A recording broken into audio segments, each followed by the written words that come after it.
안녕하세요. 저는 참 멋없게 파혼을 하고 다시 싱글의 삶을 누리고 있는 40살 여성입니다.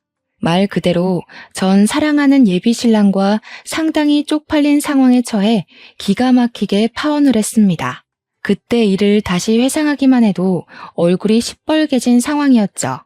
제가 결혼을 준비하기에는 적은 나이가 아니기 때문에 사리분별 잘하고 야무지게 결혼할 줄 알았다고 생각한 사람들이 제 주위에 많습니다. 그런데 결혼을 막상 준비해보고 나니까 결혼은 나이가 중요한 게 아니란 걸 깨달았어요. 나이를 먹어도 어떤 난관이든 실수하는 사람이 수두룩하고요. 나이 어려도 똑똑한 사람 무지 많습니다. 인생은 어찌 보면 경험치 차이에 따라 선후배로 나눠져야 되는 게 아닌가 싶네요. 저는 잘 나가는 커리어 우먼입니다. 업무에 대해선 저 스스로 능력 있는 여자라 자부할 수 있지만 결혼 관념만큼은 사회 초년생이나 다름없는 사람이더라고요.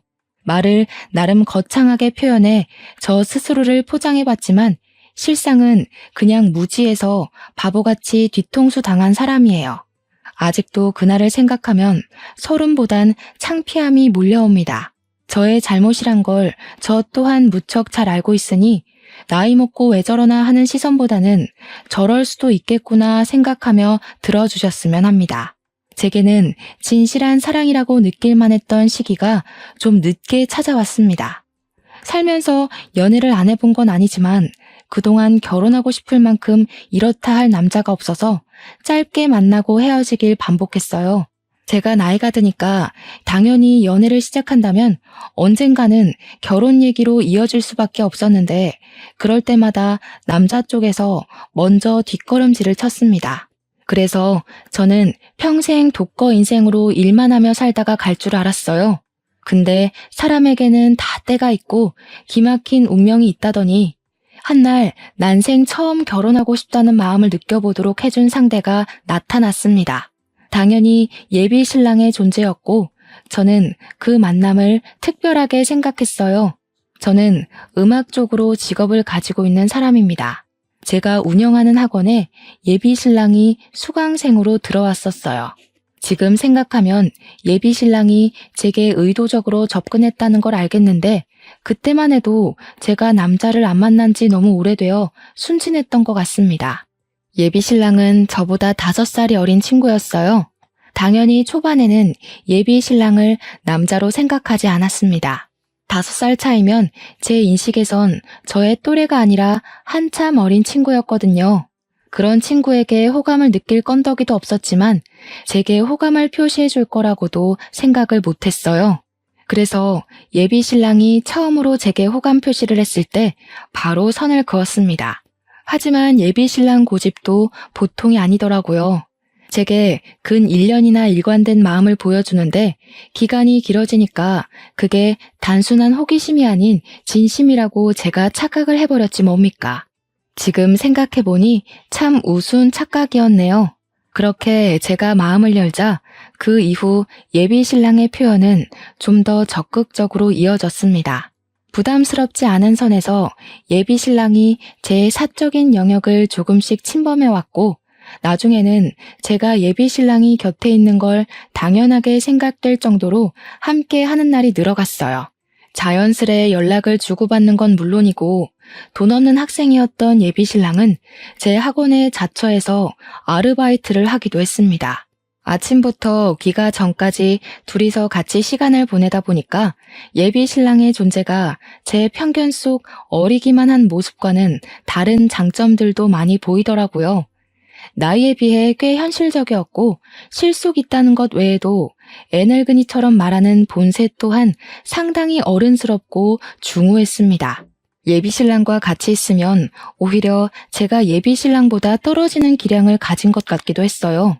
한참 즐기고 놀만한 나이인데도 늘 자기 일에 열심인 예비 신랑에게 배울 점이 많아서 더 좋았습니다. 제 감정이 예비 신랑과 마음이 같아지고부터는 저희 관계가 속전속결로 이루어졌어요. 귀엽게도 제 마음이 뭐라고 예비 신랑은 그걸 굉장히 고마워하더라고요. 저희는 연애를 하면서 더 사이가 깊어졌습니다. 저보다 예비 신랑이 가진 마음의 속도가 더 빨랐는데 예비 신랑은 이미 저랑 결혼까지 할 생각으로 만나고 있었다더군요. 나는 자기처럼 청순한 여자랑 결혼하는 게 소원이었어. 마음이 청순한 사람은 요즘 세상에 생각보다 찾기 어렵거든. 그런데 내가 볼 땐 자기가 딱 그래. 그래서 결혼을 한다면 자기랑 할 거야, 나는. 마음씨 깨끗한 여자를 원했다면서 제게 은근슬쩍 결혼 얘기를 한 번씩 꺼냈었어요. 그때마다 장난기 어린 분위기와는 다르게 표정이나 눈빛이 진중하여 저도 모르는 사이 예비 신랑에게 빠져들었죠. 예비 신랑은 30대 초중반인데도 모은 돈이 상당했습니다. 이미 자기 명의의 집도 있고 차도 있는 능력남이라 우리가 당장 결혼을 하더라도 형편에는 문제는 없는 여건이었어요. 저 또한 나이도 나이지만 열심히 살았기 때문에 재력이 평타 이상은 되는 수준이었거든요. 제가 연애보단 일에 미쳐 살며 저를 위한 투자를 많이 했던 사람이라 저도 돈 없어서 허덕여 본 지는 오래되었습니다. 이렇듯 저랑 예비 신랑은 마음만 맞는다면 언제든지 결혼을 준비해도 문제될 게 없는 사이였어요. 하지만 저는 당시 저희가 연애를 한 지는 고작 3, 4개월밖에 안 되었던 터라 아직 결혼을 고민하기엔 만남이 짧았다고 생각을 했습니다. 나는 결혼을 좀 더 진지하게 만나보고 알아본 후에 진행하고 싶어. 자기가 결혼할 준비가 다 됐다는 건 나로서도 믿음직한 부분이긴 해. 근데 우리 아직 만난 지 1년도 안 됐잖아. 나는 시간에 쫓겨서 급하게 결혼하고 싶진 않아. 고맙게도 예비 신랑은 제 의견을 존중해주며 더 이상의 진도는 서두르지 않았어요. 덕분에 마음 편히 한 2년 가까이 사귀다가 드디어 결혼을 약속하게 되었는데 그때는 제가 40살이 되었기 때문에 더는 고민할 수가 없어서 결단을 내리게 되었습니다. 결혼을 평생 안 할 거면 예비 신랑과 가벼운 만남만 가지다 헤어졌겠지만 저도 함께하고 싶은 사람이 생기면 결혼을 해야겠다고 생각은 하고 있었거든요. 그래서 저는 그 당시 결혼하고 싶은 사람이 생겼고 30대까지 내 삶을 즐겼다면 앞으로의 인생은 동반자와 함께 걸었으면 좋겠다 싶어서 예비 신랑의 청혼을 받았던 것입니다. 저는 결혼 준비를 하면서 웨딩드레스를 맞추고 식장을 맞추고 신혼집 알아보고 하는 게 전부 즐거웠어요. 사랑하는 사람과 함께할 새로운 미래가 너무 기대되어서 기분이 한껏 부푼 상태였죠. 하지만 여기까지가 제게 가장 설레고 좋았던 순간이었고 그 뒤로는 불길함의 징조가 하나둘씩 나타나기 시작했습니다. 제게 이상한 일이 일어나기 시작한 건 바로 양가 어른께 인사를 드리면서부터였는데요. 저희 집에 인사 간 것까지는 별다른 문제가 없었거든요. 그런데 예비 시댁에 갔을 땐 좀 이해할 수 없는 일들을 겪었습니다. 예비 시댁에 들어갔더니 예비 시모가 특히나 저를 엄청 반겨주었는데요.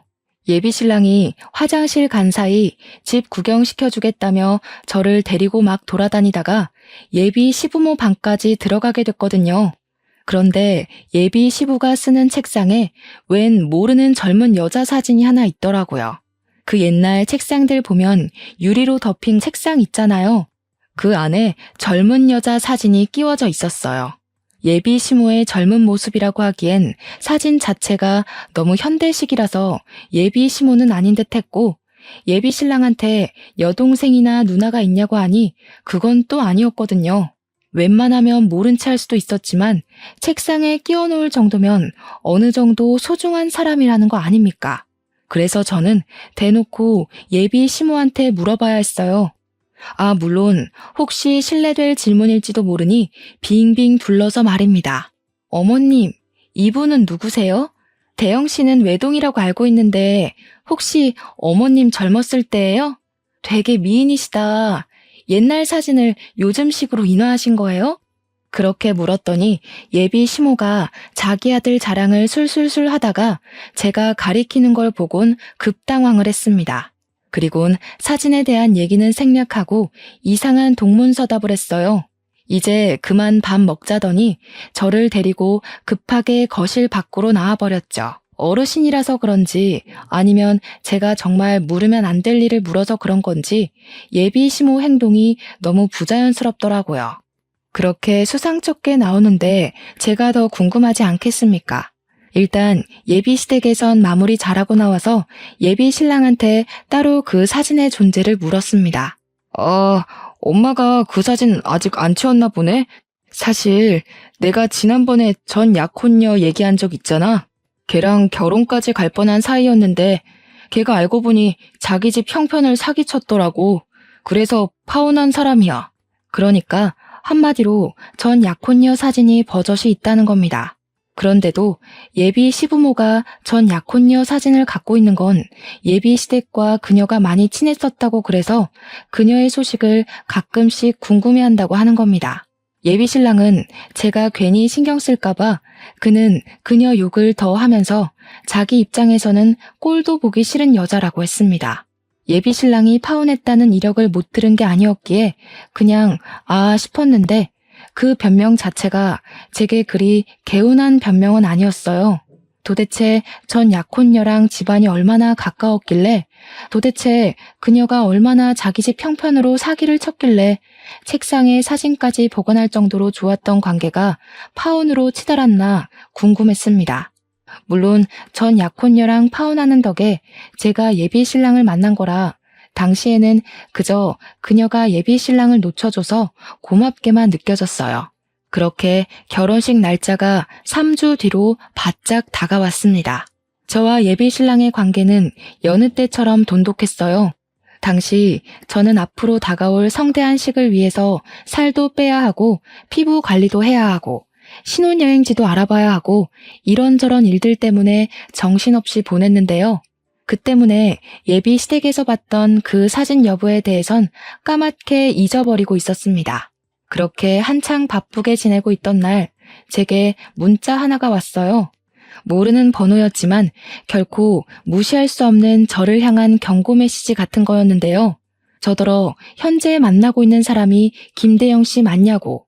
그 사람 사기꾼이니까 결혼하지 말라는 간결하고도 강한 경고가 날라왔었어요. 느닷없이 날라온 문자는 황당한 내용이었음에도 불구하고 제 등골에 소름을 쫙 일으켰습니다. 근거 없는 말이니 무시하면 된다지만 이상하게 그 브레이커를 밟은 것처럼 제 심장이 덜컥 멈추게 되더라고요. 이 사람은 누군데 제 예비 신랑을 알고 있고 사기꾼이라고 하고 결혼을 하지 말라는 건지, 우리가 결혼을 한다는 사실은 또 어떻게 알고 있는 건지 머리를 굴리면 굴릴수록 의문투성이었습니다.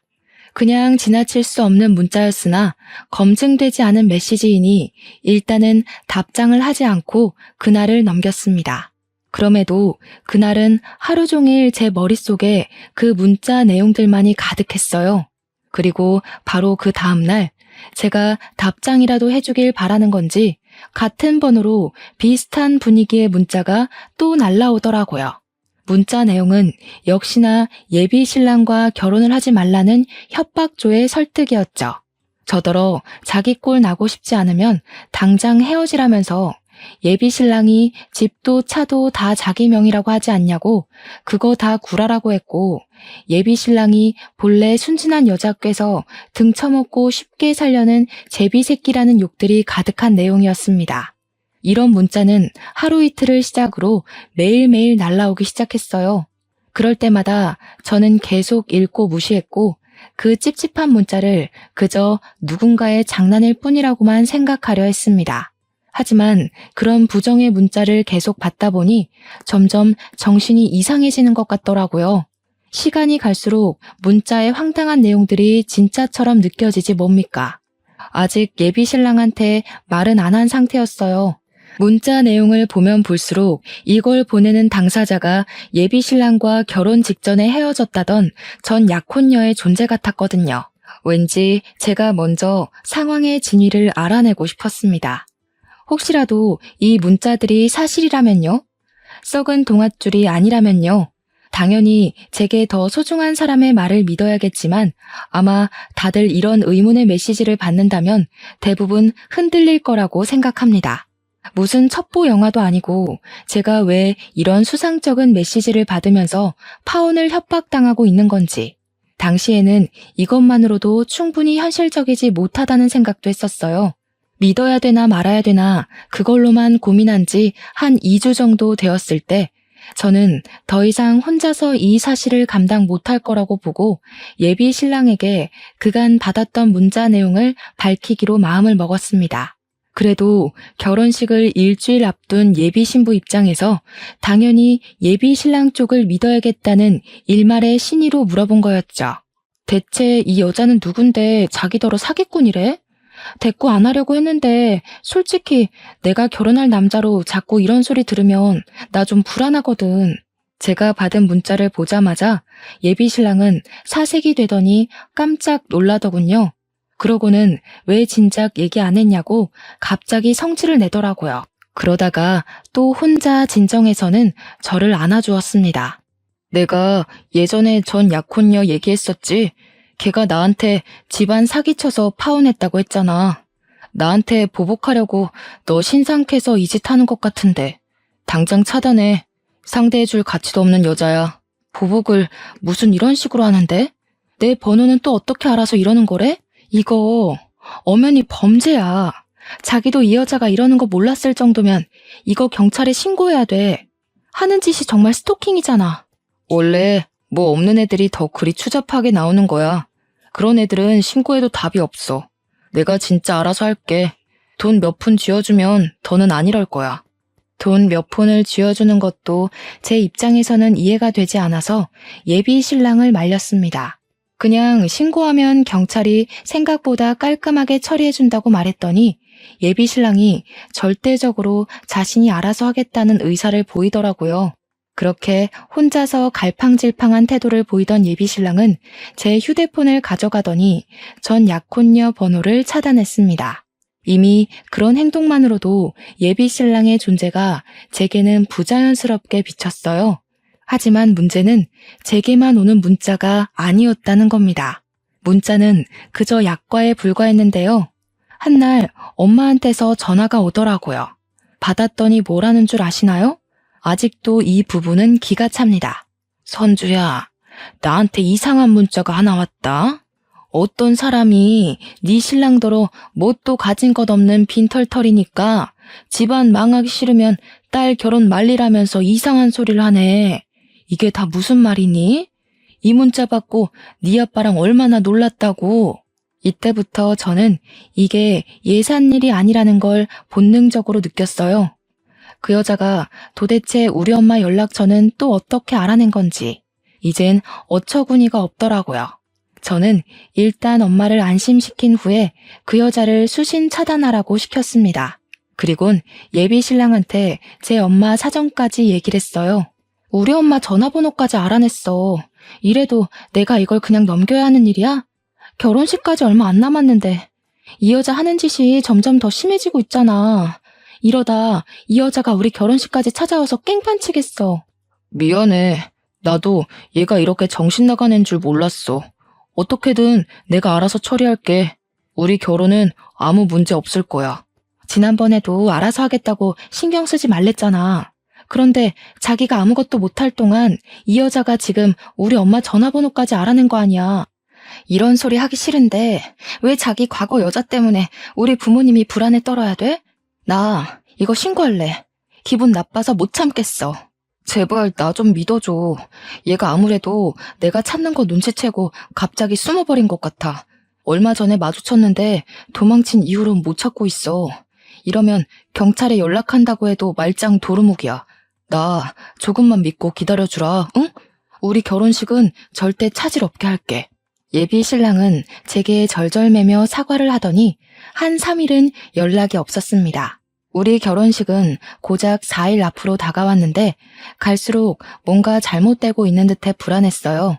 그렇게 3일 뒤 새벽 늦게 예비 신랑한테서 문자가 왔는데 혹시 전 약혼녀가 찾아간다면 절대 문 열어주지 말라는 연락이었습니다. 이건 또 뭔 소린가 싶어서 보자마자 화가 났어요.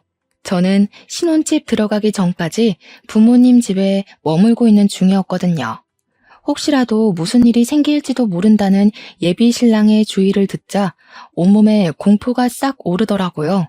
그날 예비 신랑과 통화를 하면서 어떻게 된 사정인지 물었는데도 예비 신랑은 전 약혼녀를 만나지 못해 찾기만 하다가 포기를 한 상태라고 했습니다. 그래서 혹시 우리 집을 찾아가기라도 할까봐 미리 주의를 주는 거라 했어요. 그러면서 미안하다는 말까지 꼭 덧붙였고 피해는 없도록 하겠다는 신뢰성 없는 말로만 저를 위로했죠.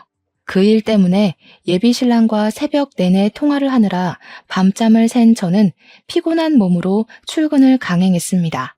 그리고 문을 열고 나가자마자 풍기는 악취 때문에 선조름마저 다 깼을 정도로 놀라고 말았어요. 대체 이게 무슨 냄새인가 싶어 주위를 둘러보다 발견을 한 건데요. 세상에나 우리 집 대문 뒤에 웬 사람 똥이 있는 거 아니겠어요?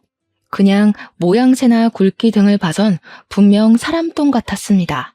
그리고 그게 조금 뭉개져 있었는데 밟은 것도 아니고 누가 인위적으로 손을 이용해 퍼낸 모양새로 놓여 있더군요. 그 모양새가 가리키는 징조는 바로 제 눈앞에서 확인이 되었어요. 우리 집 바깥 문고리에 똥이 처발러서 굳어 있더라고요. 저는 그 자리에서 악 소리를 지르며 기겁하고 집 안에 들어갔습니다. 제 비명소리에 부모님이 저를 걱정해서 뛰쳐나왔고 저는 부모님께 상황 설명할 새도 없이 그 자리에서 바로 경찰서에 신고를 해버렸어요. 얼마 뒤 경찰이 우리 집을 찾아왔는데 제가 사정을 설명하기도 전에 문 밖에서 이미 상황 파악을 한 듯 했습니다. 누가 그랬는지 지피는 사람 있냐는 경찰의 말에 저는 당장 예비 신랑의 전 약혼녀를 불렀어요. 전화번호 말고는 모르는 사람인데 그동안 받은 협박 문자까지 보여주면서 이상한 스토킹을 받고 있었다고 고발했습니다. 경찰은 제가 준 전화번호와 건물 내 CCTV를 이용해서 전 약혼녀의 인상착의를 확보해 바로 추적에 들어갔어요. 그렇게 얼마 뒤 전 약혼녀를 붙잡았다는 연락을 받았습니다. 예비 신랑이 그렇게 못 찾겠다고 헤매기만 했던 전 약혼녀를 12시간도 안 돼서 잡은 거였어요. 물론 예비 신랑 입장은 경찰이 아니니까 능력 면에서 경찰보다 뒤떨어졌다는 걸로 이해를 했었던 부분입니다. 어쨌든 저는 경찰 연락을 받자마자 당장 그 여자의 두꺼운 낯짝을 확인하고 싶었어요. 그날 연차를 낸 저는 서둘러 경찰서에 달려갔고 그곳에서 범인이라고 앉아있는 한 여자를 보았습니다. 제가 생각한 것과 달리 너무 순하게 생긴 시골 아가씨가 한 명 있었어요. 전혀 나쁜 짓 할 것처럼은 안 생긴 분위기였단 뜻입니다. 그 여자는 자기 죄를 인정하는지 아무런 미동 없이 고개만 숙이고 있었는데 경찰이 그 여자의 신원을 밝혀주지 않았다면 그런 추잡한 짓을 한 여자라고는 생각 못했을 겁니다. 경찰 덕분에 저는 그 여자가 전 약혼녀라는 걸 알았고 바로 그 전 약혼녀를 붙잡고서 그동안 받았던 스트레스를 쏟아냈어요. 도대체 당신 정체가 뭐야? 우리한테 왜 이래요? 이미 대영 씨랑 헤어진 사이라면서요. 그쪽이 대영 씨한테 사기쳐놓고 왜 대영 씨더러 사기꾼이라고 하는 건데요? 이거 엄연히 스토킹이에요. 이럴수록 그쪽만 더러운 꼴 당하는 거 몰라요? 그 인간이 그러던가요? 저보고 사기꾼이라고? 아주 살려고 발버둥을 치고 있구만. 저기요. 정신 똑바로 차리고 믿어야 될 걸 믿으세요. 40살이면 사회생활 좀 하셔서 사람 보는 눈 있을 거 아니에요. 그 인간이 하는 말 중에서 여태껏 확신할 만한 구석이 있었던가요? 전 약혼녀는 순한 얼굴과 다르게 예비 신랑을 비꼬면서 가소롭다는 듯 얘기를 했습니다. 그리고 저는 이 여자의 말을 다시 곱씹을 수밖에 없었어요. 예비 신랑이 하는 말에 확신한 적 있었냐는 전 약혼녀의 도발은 저를 더 불안하게 만들었거든요. 저도 모르게 예비 신랑의 행실을 곱씹어봤는데 이 여자 질문에 알맞은 답이 당장 떠오르지 않더라고요. 결국 저한테 고맙다고 인사하게 될걸요? 제가 그쪽을 도울 입장으로 이런 흙구덩이에 발을 담그는 건 아니고요. 저도 크게 당한 게 있어서요. 저야말로 그 자식 좀 만나고 싶은데 이 쥐새끼 같은 놈이 보통 날쌘 게 아니네요. 무슨 소리예요? 대영 씨를 만나고 싶다고요? 대영 씨가 당신 찾으려고 얼마나 마음 졸였는데요. 지금도 우리 결혼식 앞두고 당신이 이상한 문자로 협박하는 바람에 혼자서 당신 찾느라 생활도 엉망이 됐다고요. 그 자식이 말은 참 잘하죠. 전생에 진짜 들쥐라도 됐나 봐요. 어쩜 그렇게 쥐구멍을 잘도 찾아서 빠져나가는지. 그쪽이 아직도 상황 파악 못하는 것 같아서 말하는데 공생이랑 기생을 좀 구분하세요. 제가 당시 너무 정신없어서 경찰서까지 갔던 상황을 아직 예비 신랑한테 얘기 못하고 있었는데요. 지금 생각해보면 예비 신랑한테 바로 얘기 못했던 게 천만다행이었던 것 같아요. 제게 다소 세게 발언하면서까지 전 약혼녀가 저를 정신 차리게 하려던 건 다 이유가 있었더라고요. 이제부터 밝혀질 전 약혼녀와의 얘기와 그녀가 제게 보여준 증거물은 예비 신랑 때문에 낭떠러지로 떨어질 뻔한 저의 인생을 구제해 주었습니다. 그 새끼 돈 많은 척 다 가진 척 하면서 마음이 청순한 여자가 이상형이라고 안 해요? 너 같은 여자랑 결혼하는 게 꿈이라고 안 하던가요? 그거 다 그 새끼 수법이에요. 이 정도로 뒤구린 인간이면 사정을 잘 몰라도 결혼식을 취소해야 되겠다는 생각 안 들어요? 나 같으면 진이 따지고 말고 할 것 없이 그런 찝찝한 놈 바로 버릴 텐데.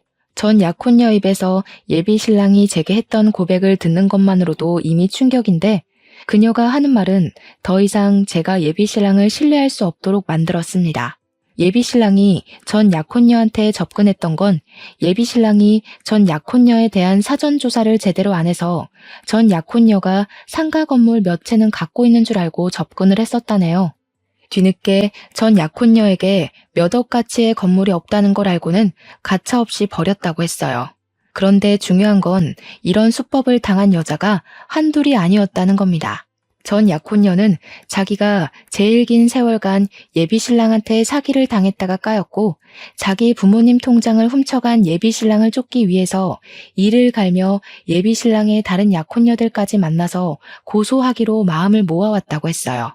그러면서 제게 보여준 고소 동의란에는 무려 18개의 서명이 기재되어 있었습니다. 그 여자들은 제 눈앞에 있는 전 약혼녀를 빼고는 하나같이 예비 신랑보다 연상이었고 재산이 기본적으로 억대에다 직업은 한 자리 하는 사람들이라고 했어요. 그러니까 전 약혼녀는 예비 신랑의 실패작 같은 부분이었다는 걸로 해석이 되었습니다. 그래서 전 약혼녀와 만난 시간이 아까웠던지 그녀의 부모님 통장에 손을 댔었나 봐요. 모든 걸 세세하게 들었음에도 이건 결국 말뿐이라고만 생각하고 싶었던 게 당시 제 마음이었어요. 소중한 사람에게 당한 배신을 한순간에 믿는다는 거, 그거 정말 어려운 일이거든요. 그리고 예비 신랑을 향한 제 마음속의 기대가 단 한 톨도 남지 않을 때까지 믿어야만 돌아설 때도 미련 없이 등을 보일 수 있잖아요. 이 사람들이 우리 신랑이랑 관련 있다는 걸 어떻게 증명해요? 개인적인 앙금 때문에 일 꾸며서 우리 사이 망치려는 거 아니에요? 그쪽 집안 형편 안 좋은 편이라면서요. 괜히 우리 신랑 재력이 아까워서 붙잡고 싶은 거 아닌가요? 부정하고 싶겠죠. 저뿐만 아니라 고소에 동의한 여자들도 다 그쪽처럼 그렇게 부정했대요. 새파랗게 어린 놈한테 사기당한 게 쪽팔려서 모른 척 눈 감고 넘겼던 건데 아직도 그렇게 살고 있다고 하니까 늦게나마 깜빵에 넣고 싶나 봐요. 다들 저한테 뭘 보내줬는지 아세요? 저는 이미 심하게 흔들려 버렸지만 예비 신랑이 제게 보여준 진심이 거짓이었다는 걸 믿고 싶지 않아서 자꾸만 전 약혼녀한테 따졌어요. 어쩌면 저도 모르게 예비 신랑을 마음 놓고 돌아설 수 있도록 더 확실한 증거를 갈구했다고 봐도 될 것 같네요. 그렇게 저는 전 약혼녀가 마지막으로 보여주는 증거물에서 완벽하게 무너지고 말았는데요. 그녀가 보여준 것은 다름 아닌 18명의 여자들이 보내온 예비 신랑과의 웨딩 사진이었어요. 그 순간 저는 남아있던 일말의 기대마저 내려놓고서 그만 주저앉고 말았습니다. 결혼식을 고작 3일 앞둔 날이었는데 저의 모든 앞날이 와르르 무너져 앞이 깜깜한 기분이었어요. 머릿속이 새하했죠. 전 약혼녀는 이미 경찰한테 이 사실을 밝혔는지 경찰 쪽에서 이미 예비 신랑을 체포하러 갔다고도 했습니다. 아니나 다를까 그 타이밍에 예비 신랑이 개쌍욕을 하면서 들어오는데 제가 주저앉아 있으니 예비 신랑은 저를 보지 못한 채 전 약혼녀만 봤는지 예비 신랑이 갑자기 경찰을 밀치고서 전 약혼녀를 덮치러 뛰어오더라고요. 야, 이 거지 같은 년아. 만날 때도 그렇게 거지 근성 드러내면서 사람 발목 붙잡더니 날 끝까지 뒤쫓으시겠다. 너네 부모 돈 때문에 그러냐? 나도 너 만났던 시간 아까워서 보상 좀 받으려고 했던 건데 참 더럽다 더러워. 야, 비렁뱅이 돈 같은 거 안 받을 테니까 들고 꺼져. 더는 내 결혼 방해하기만 해봐. 예비 신랑은 도중에 경찰한테 붙잡히는 바람에 전 약혼녀 가까이는 오지 못했고 그렇게 멀찍이서 소리만 고래고래 질렀습니다. 듣자 하니 전 약혼녀 말대로 이 여자 부모님의 돈을 훔친 것도 맞고 예비 신랑의 말씨가 저급하다는 것도 알겠더라고요. 전 약혼녀를 대하는 태도만 봐도 제가 들은 모든 사실이 루머가 아니라는 것 정도는 눈치챌 수 있었습니다. 충격에 한참 주저앉아만 있던 제가 뒤늦게 자리에서 일어나니까 예비 신랑이 깜짝 놀라서 그대로 다리에 힘이 풀리더라고요. 그 처량한 꼴이 예비 신랑의 실체를 보여주는 것 같아서 더 울분이 터졌습니다. 예비 신랑은 경찰을 바로 뿌리치고 제게 달려왔어요. 자기가 왜 어떻게 여기 있어? 이 여자가 또 뭐라고 한 거지? 둘이 따로 만났던 거야? 이 여자 정신 나갔으니까 내가 연락하지 말라고 했잖아. 예비 신랑은 혼자서 극도로 흥분을 했다가 불안해하면서 금세 제 손을 잡아왔습니다. 이제 보니 이런 오락가락한 태도가 예비 신랑의 특징인 것 같더군요. 화냈다가 바로 꼬리 내리는 짓 말입니다. 뭐가 그렇게 놓치기 아까워서 나한테 끝까지 숨겼니? 네가 나한테 알아서 하겠다고 떵떵거려 놓고 정작 보여준 게 이런 꼴인데 내가 뭘 얼마나 더 믿어줘야 돼? 지금 이 여자가 하는 말보다 네 말이 더 개똥으로 들리는데? 그래, 알아. 그럴 수밖에 없겠지. 나는 저 여자 입노름에 당하고 있는 피해자고 저녀는 가해자니까. 작정하고 얘기를 꾸며온 사람이랑 밑도 끝도 없이 당하는 사람이랑 어떻게 말하는 수준이 같겠어. 예비 신랑은 제 손을 불끈 쥐고서 어떻게든 저의 돌아간 눈빛을 되찾으려고 노력했습니다. 하지만 제 머릿속의 생각은 온전히 한 방향뿐이었어요. 제게 믿음을 갈구하는 이 손으로 예비 신랑이 18명 여자의 뒤통수를 쳤다는 생각에 그저 화가 치밀어 오르기만 했죠. 이제는 저까지 해서 19명을 속인 셈이겠네요. 이 상태로 예비 신랑을 믿기에는 제가 너무 많은 걸 알아버렸고 온갖 정이 다 떨어져서 소름까지 끼쳤으니 예비 신랑한테 돌아가기엔 너무 멀리 와버렸습니다. 저는 예비 신랑의 손길을 바로 뿌리치곤 그대로 기싸대기를 한데 뒤통수까지 2대를 날렸어요. 야, 이 정신 나간 새끼야. 나는 그래도 너 끝까지 믿으려고 했어. 누가 누구한테 사기를 쳐? 인생이 만만하니? 그렇게 심심했어? 어떻게 18명을 등쳐먹을 수가 있어? 저기요. 왜 다른 여자 말을 믿냐고. 내가 말했잖아. 저 여자 스토커 같은 거야. 나 자기한텐 다 떳떳하다니까. 왜 증명되지도 않은 루머를 믿고 그래? 네가 정상적인 새끼였으면 이런 상황이 꼬이지도 않았겠지. 누나들이 돈 좀 있을 것 같으니까 어떻게든 연상한테 붙어먹으려고 그랬니? 참 좋은 여자들로 잘도 골랐더라. 이런 것도 재주라고 봐주고 눈 감아줘야 되는 거야? 무슨 얘기를 어떻게 꼬아들었는지 모르겠는데 내가 사기친 게 아니라 그 여자들한테 사기를 당한 거라고. 제정신이 아니고서야 어떻게 그 많은 사람들한테 한 놈이 사기를 치겠어. 어느 쪽이 좀 더 실현 가능한 일인지를 잘 판단해 봐야지. 무작정 듣는 대로 믿으면 어떡해. 예비 신랑은 정말 끝까지 잘못을 인정하지 않고 꽁무니를 빼더군요. 도대체 뭘 믿고 경찰서에서까지 발뺌을 하는 건지 놀랍기만 했습니다. 황당했던 저는 전 약혼녀 폰에 있는 18개의 웨딩 사진을 예비 신랑 눈앞에 들이밀었어요. 그러니까 이젠 뭐라고 하는 줄 아십니까? 그 여자들이랑 연애만 했대요. 하지만 사귀는 절대 친정은 없었고 단지 웨딩 사진을 찍기만 하면 관계가 파투났다면서 자기한테 그런 안 좋은 사주 같은 게 신 것 같다는 등의 해명을 하기 시작했습니다. 그 와중에도 저와의 결혼만큼은 밀어붙이고 싶었는지 자기의 파혼 팔자 좀 고쳐달라고 우스운 소리로 매달리지 뭡니까. 네 놈이 사람을 얼마나 호구로 봤는지 모르겠는데 하나 간과한 게 있다. 누나들이 너보다 배운 게 더 많아서 하찮은 제비 새끼한테 당한 거 쉬쉬 못 넘겨주거든. 돈 없이는 이 세상 못 살 것 같지? 깜빵 세계는 등 쳐먹으면서까지 돈구걸 안 해도 잘 살 수 있는 곳이거든. 너한테 아주 딱인 곳이라서 우리가 친히 처박아 두려고. 감방 존재는 또 무서운지 예비 신랑이 시겁해서 무릎까지 꿇었는데요. 찌질하게 질질 짜면서 그제야 진실을 고백하더라고요. 사기친 것도 인정을 했고 저한테 부끄러운 짓을 한 것도 맞는다고요. 그러면서 또 갑자기 자기 집안 형편이 어려운 걸로 동정심을 사려고 하더군요. 그걸 보고 느꼈습니다. 여태 제가 예비 신랑을 많이 봐주고 좋게 좋게 넘어가줬다는 걸요.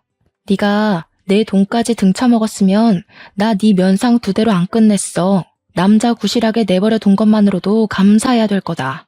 네가 우리한테 사정해야 되는 건 살려달란 소리가 아니라 돈 갚을게요. 그래야 되는 거야 이 애새끼야. 이참에 깜빵 가서 인생교육 좀 받다 나와. 이미 경찰 내부의 사람들은 무릎 꿇고 있는 예비 신랑을 하찮게 바라보는 분위기였습니다. 거기다 대고 전 약혼녀는 그런 예비 신랑 앞에서 그동안 예비 신랑이 사기쳤던 연상녀들 이름을 다 읊어주었어요. 변호사 선임비 많이 들겠다고 파이팅 응원을 해줬죠.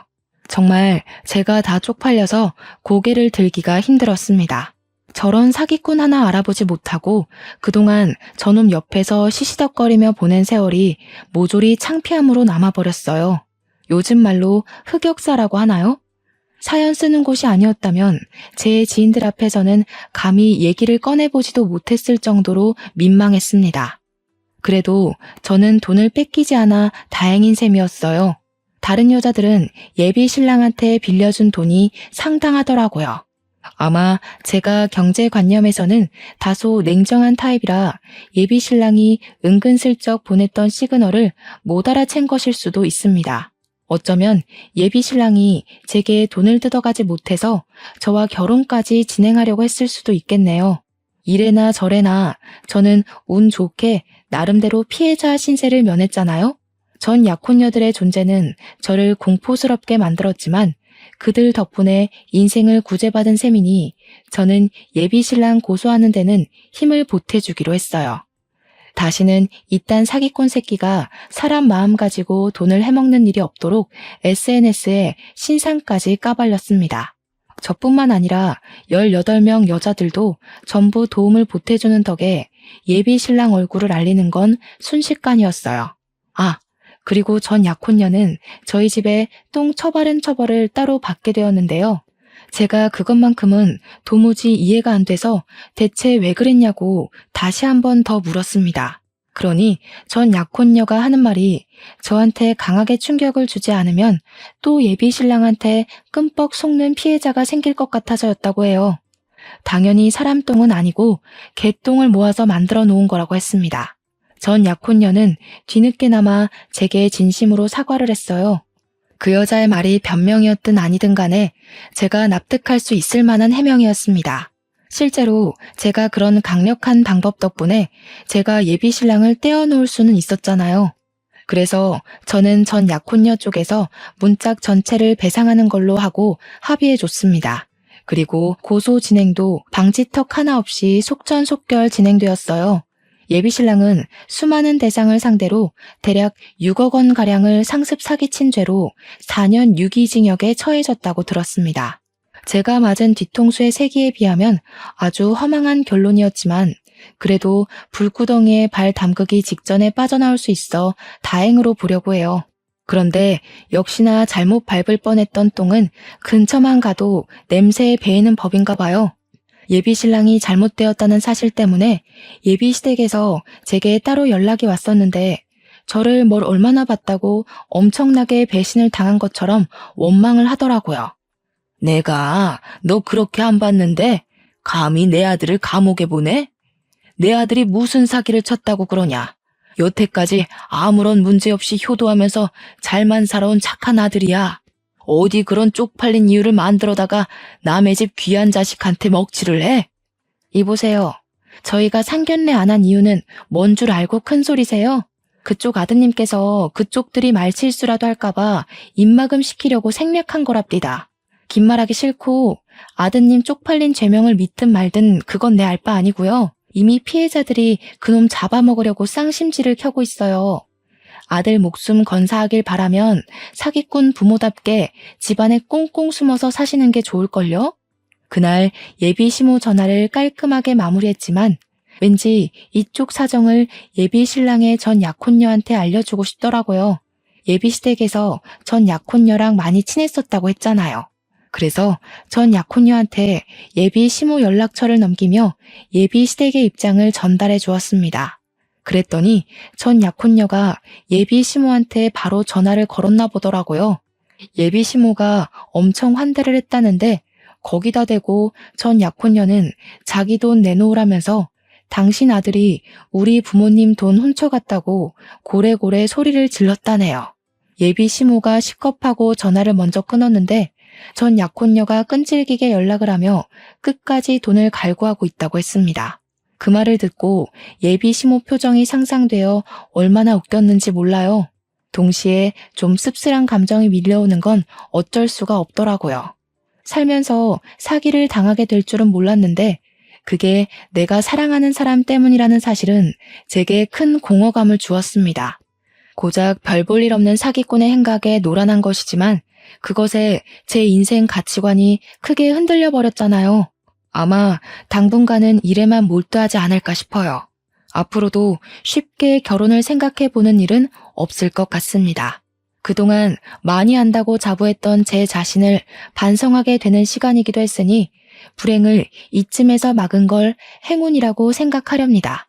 사연을 마무리 짓는 이 와중에도 창피해서 얼굴이 화끈거리네요. 저라도 지나가다 이런 사연이 보이면 고개를 저었을 것 같긴 합니다. 그래도 사연 당사자 입장에서 말씀드리자면 말은 창피하다 전했어도 힘든 건 힘든 거더라고요. 근본적으로 제가 소중히 생각하고 믿던 사람에 대한 배신이잖아요. 이런 부분을 생각하고 들어주셨다면 제 허탈한 기분이 좀 더 잘 전달되지 않았을까 싶습니다. 아무튼 나이 40살이 되어서야 한 번 더 인생을 돌아보게 된 한 노처녀의 속풀이였어요. 재미있게 들어주셨다면 감사하고 쓴소리 한마디 던지겠다면 달게 받겠습니다. 그럼 늘 인생 평안하시고 부름만 쏙쏙 골라서 피해가는 지혜를 잔뜩 받으시길 기원할게요. 감사합니다.